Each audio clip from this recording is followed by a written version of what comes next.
in the day. How far did you hit your drive?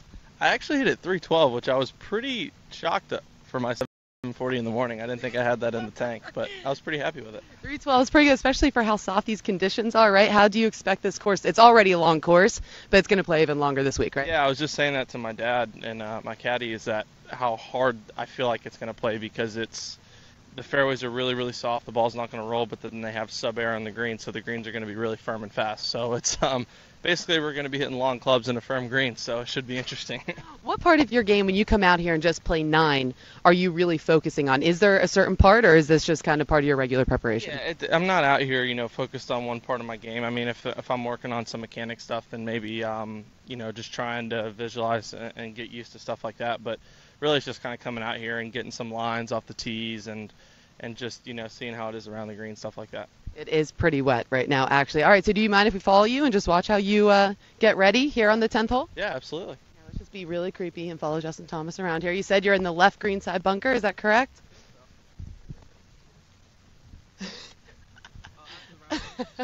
That would be Rickie Fowler's family asking him for an autograph, which I have a feeling he would give if they were being serious. All right, guys, so once again, we are here Facebook Live at Quail Hollow. Justin Thomas getting ready for the PGA Championship. His teammate this morning is Jason Dufner. He's playing alongside Rickie Fowler and Jimmie Walker as well.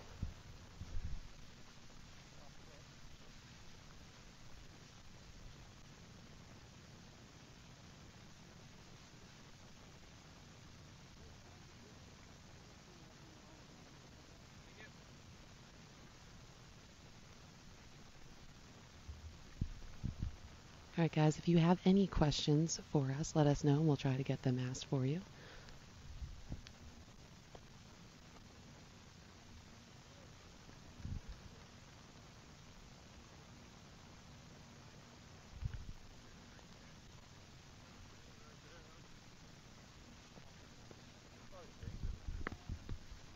All right, so JT's out here with his dad, with his caddy, and also with his swing coach, Matt Killen, who he's walking up to the green with right now. You can see over to our right, Butch Harmon is also over here. That's Rickie Fowler and Jimmie Walker's swing coach. So Butch is, he does a lot of work on Sky Sports. He may want to talk to us in a little bit. We can maybe meander over here and see if Butch wants to talk to us about Quail Hollow.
This is the perfect opportunity then. Oh, do you know why Butch Harmon is one of my favorite people? Why? Because we're out here walking. Because chivalry is not dead. As you come over and you put the umbrella over my head. All right, so first of all, let's talk. This week, we were just saying you are a great broadcaster. You are out there with Sky Sports a lot. This week, though, you are strictly a coach. Yep. How many guys do you have in the field this week? I have 4. I have 2 of them here, Jimmie and Rickie, and then Dustin and Gary Woodland. So I think I've heard of all of those guys. They're pretty good. They're all doing okay. We got to get Jimmie feeling a little better. This Lyme disease is kind of giving him a hard time, but we'll get there. When you're a swing coach and you know the capability of someone like Jimmie Walker, and then he has Lyme's, he was diagnosed with Lyme disease. It's something that's really hard to control. It's something that changes from day to day.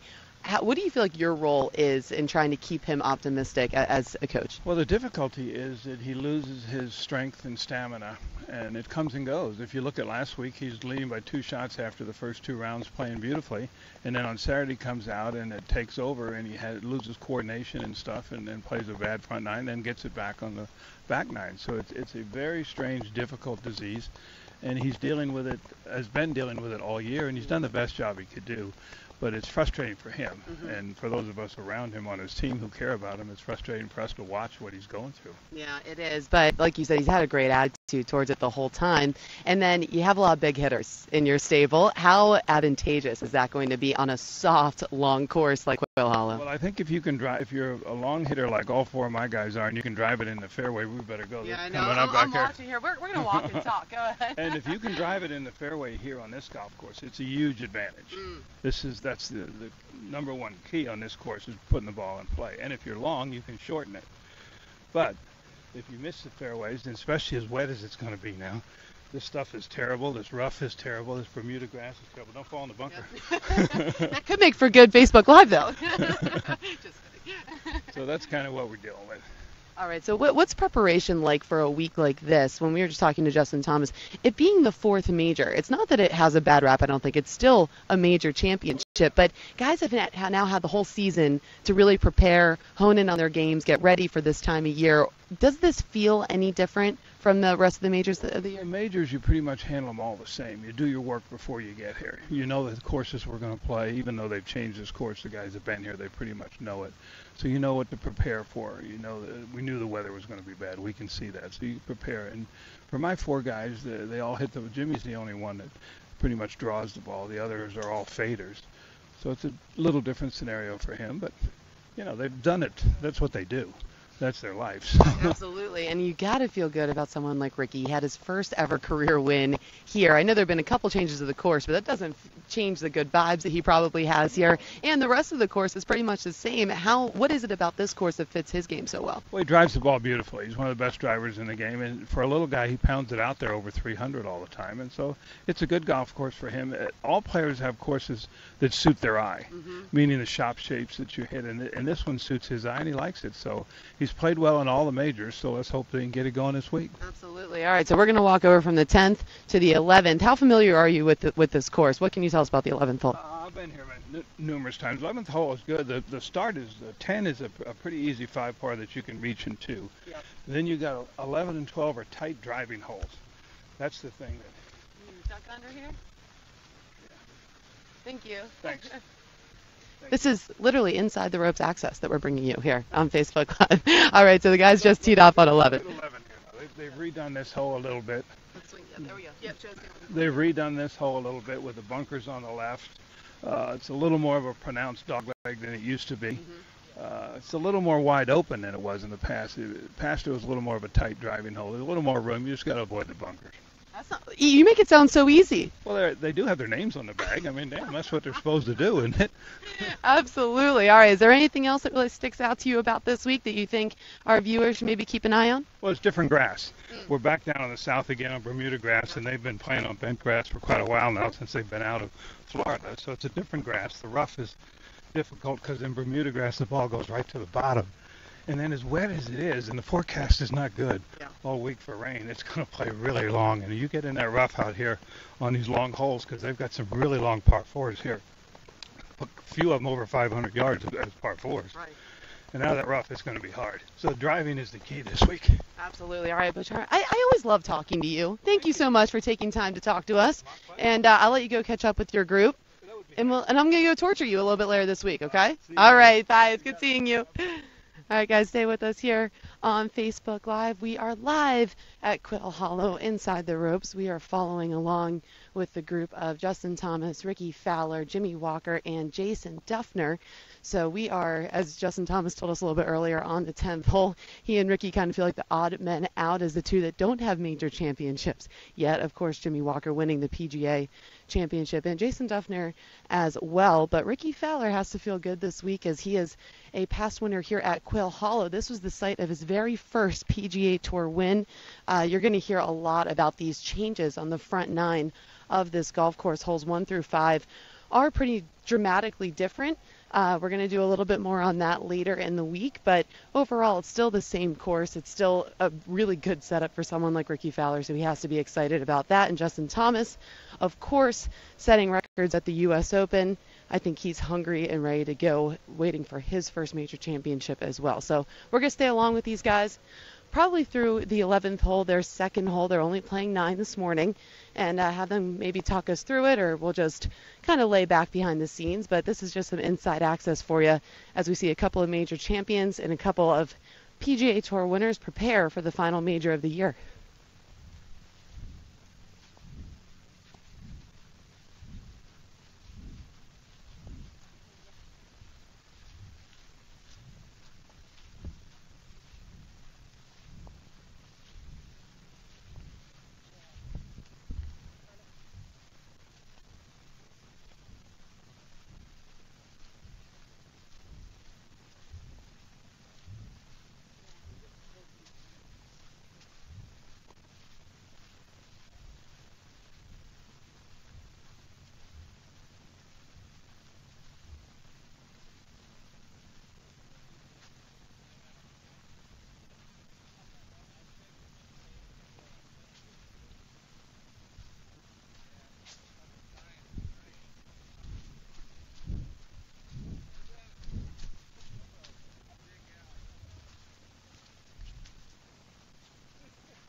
All right, so Jason Dufner just hit. He found himself with a pretty difficult lie on the edge of that left bunker. Remember, those are new bunkers here on the 11th. Rickie Fowler is in the bunker right now.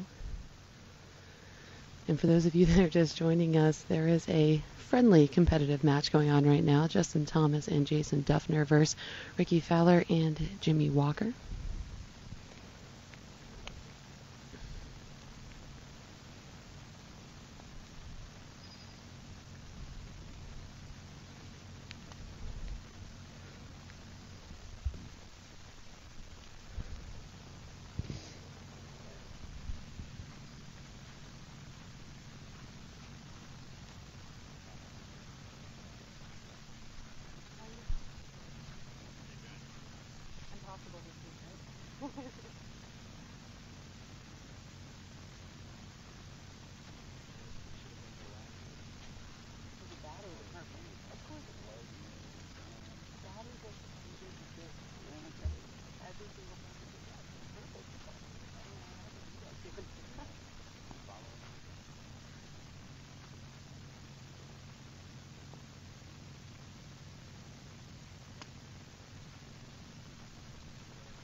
You know what that means when someone like Justin Thomas holds a pose for that long and then waves to the invisible crowd? It means that he really, really... I would say when you hold the pose and wave to the invisible crowd, you like your shot.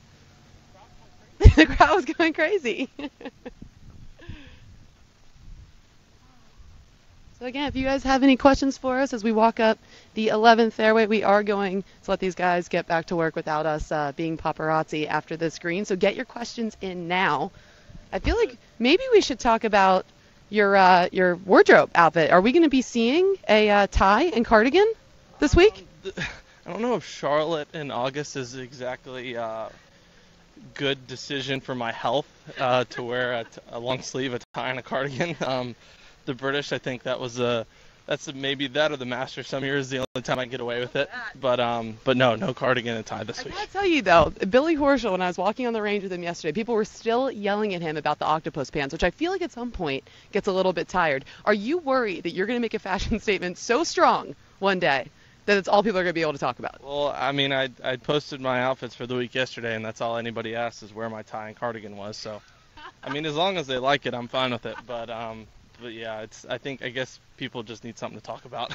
Of course we do. I mean, everyone gets so excited for major championships. Doesn't it feel like you start talking about it weeks in advance? At what point do you start thinking about the PGA Championship?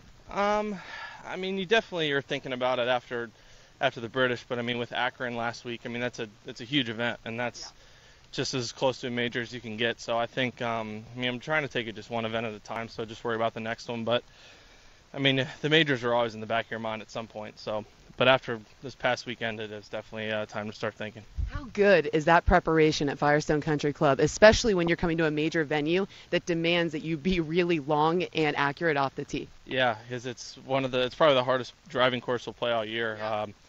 It's extremely brutal. You have to hit the fairways, which is what it's looking like you have to do here. So it's definitely a good test. Jason Dufner over here. This is your partner, Duff. You should want to keep him focused. Maybe I'll. He's keeping me loose. All right, very quickly after one hole, what's the score? All square birdies. All square birdies. Yeah, we're all right where we started. What do we got right now? It looks like I had a nice shot in there. I got about 12 feet. Jimmie's got about 25. He's kind of on my line, so I better get up there and make sure I don't miss this read. All right, okay, Justin Thomas, thank you so much for letting us join you this morning. We're going to watch you finish out, and then we're going to end this Facebook Live, and we'll be back later today from the 10th hole for the long drive competition. But just a reminder, if you guys are just joining us, we are inside the ropes with Justin Thomas this morning as he and Jason Dufner try to take down Rickie Fowler and Jimmie Walker in a friendly competition. It is wet here at Quail Hollow. A lot of guys, probably the most packed I've ever seen a driving range for a Monday of any golf tournament yesterday, just because the weather is going to be so bad. It's projected to be so bad for the rest of this week for guys to get ready. So grinding it out yesterday, you guys out here grinding it out in the rain this morning, and that's pretty much just what this day is going to look like here at Quail Hollow. So that was Jimmie Walker for about a 25-foot birdie putt. Remember, Justin Thomas just told us they're all square after one hole. Justin Thomas makes this 10-footer. He and Jason Dufner will go one up on their playing competitors early in this 9-hole match.